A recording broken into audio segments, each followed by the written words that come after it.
Donor egg IVF किस तरीके से किया जाता है, आज हम इस वीडियो में इस विषय में डिटेल में जानेंगे। मैं हूं डॉक्टर देवांशी मिश्रा। मैं बंसल हॉस्पिटल भोपाल में निसंतानता और स्त्री रोग की विशेषज्ञ हूं। कई बार ऐसा होता है कि महिलाओं के एग का काउंट बहुत ही कम है, तो खुद के एग से आईवीएफ पॉसिबल नहीं है, या फिर उनके एग की क्वालिटी बहुत ख़राब है। तो ऐसे में कई बार डोनर एग रिकमेंडेड होता है। डोनर एग आईवीएफ में जो एक महिला होती हैं जिन्हें हम एग डोनर कहते हैं, उनके एग्स लिए जाते हैं और हस्बैंड के स्पर्म लिए जाते हैं, उससे एम्ब्रियो बनाया जाता है। फिर इस एम्ब्रियो को जो वाइफ होती हैं उनके अंदर यूट्रस में ट्रांसफ़र कर दिया जाता है। तो इससे जो बच्चा होता है वो इस कपल का ही बच्चा होता है, जो हस्बैंड और वाइफ होते हैं। एंड डोनर का केवल एग इस पूरी प्रोसेस में लिया जाता है। तो ऐसे में डोनर के कोई राइट्स उस बच्चे के ऊपर नहीं होते हैं, और ये जो बच्चा है ये बायोलॉजिकल चाइल्ड ही कहलाता है इस कपल का। और ये बच्चा इस बच्चे के पूरे प्रिविलेजेस होते हैं किसी भी बायोलॉजिकल चाइल्ड के। तो एआरटी एक्ट जो 2021 में आया था, इस एआरटी एक्ट में जो एआरटी सेंटर्स हैं वो लेवल 1, लेवल 2 सेंटर और एआरटी बैंक, ये 3 किस्म के सेंटर्स बताए गए हैं। तो जो एआरटी बैंक्स होते हैं वो बैंक्स इन डोनर्स का रजिस्ट्रेशन करते हैं। तो कौन सी महिला एग डोनर बन सकती है, इसके बहुत सेट क्राइटेरिया हैं इस एक्ट में। तो इसमें जो भी महिला एग डोनर बनना चाहती हैं उनकी एज ग्रुप वो 23 से 25 साल की एज ग्रुप की होनी चाहिए। उनको पहले से और कोई बीमारी नहीं होनी चाहिए।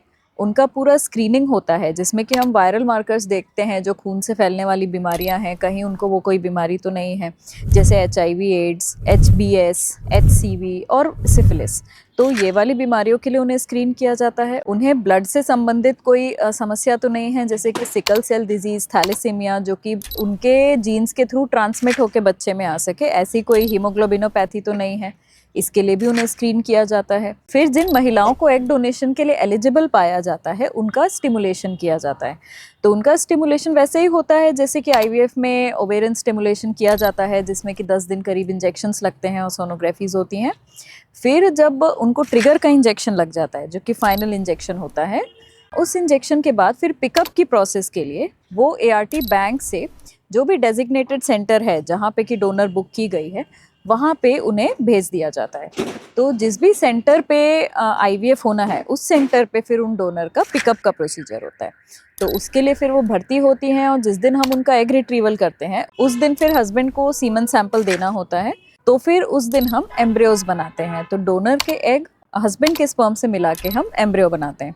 अब इन एम्ब्रियोज को या तो हम फ्रेश ट्रांसफ़र कर सकते हैं, अगर वाइफ का एंडोमेट्रियम हम उसी हिसाब से सिंक्रोनाइज कर सके तो उस दिन या तो फ्रेश ट्रांसफ़र किया जा सकता है, और नहीं तो फिर इन एम्ब्रियोज को हम फ्रीज़ करके नेक्स्ट साइकिल में वाइफ के यूट्रस के अंदर प्लेस कर सकते हैं। तो इस तरीके से ये प्रक्रिया की जाती है।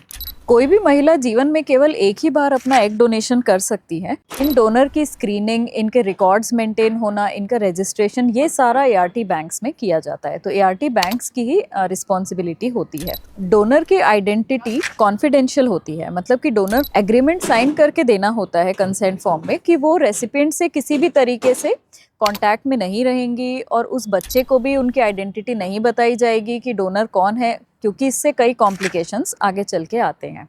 किसी भी कपल के लिए जब हम डोनर को बुक करते हैं तो हम जितना हो सके उनसे सिमिलर दिखने में डोनर लेने की कोशिश करते हैं, जैसे कि eye colour, skin colour, hair, जितना हो सके हम ब्लड ग्रुप भी जैसे मैच करके देखते हैं। इस तरीके से एग डोनेशन प्रोग्राम वाले आईवीएफ की प्रक्रिया को किया जाता है। अगर आपके इस विषय में कुछ भी और क्वेरीज हों तो प्लीज़ कॉमेंट्स में लिखना ना भूलें, और इस चैनल को लाइक, शेयर और सब्सक्राइब ज़रूर करें। Thank you.